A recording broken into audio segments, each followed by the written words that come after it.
மேல்மலையனூர் அங்காளம்மன் கோவிலில் நடைபெறும் மயான கொள்ளை என்பது ஒரு பாரம்பரிய மகத்துவம் கொண்ட ஆன்மீக நிகழ்வு. இது முக்கியமாக தமிழ்நாட்டில், குறிப்பாக கிராமப்புறங்களில் காணப்படும் ஒரு தனிப்பட்ட வழிபாட்டு நடைமுறையாகும். மயான கொள்ளை என்றால் என்ன?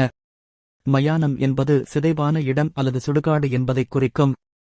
கொள்ளை என்பது கொள்ளை அடித்தல் அல்லது சிலவற்றைப் பிடித்து எடுப்பதைக் குறிக்கும். இந்த நிகழ்வு சிவம் மற்றும் சக்தியை மையமாகக் கொண்டு நடக்கும். மேல்மலையனூர் அங்காளம்மன் ஒரு வீரமாரி, காளி ஆகிய உருவங்களின் அவதாரமாகக் கருதப்படுகிறார்.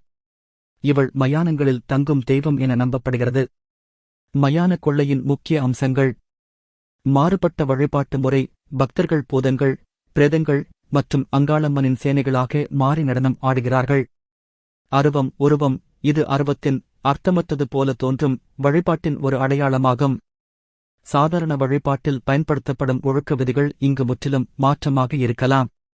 மரபு பக்தி: பக்தர்கள் பலர் மயானத்தில் இருந்து பூமி, கொள்கைகள் அல்லது சில சின்னங்களை எடுத்து கோவிலுக்குள் கொண்டு வந்து அம்மனுக்கு சமர்ப்பிக்கிறார்கள்.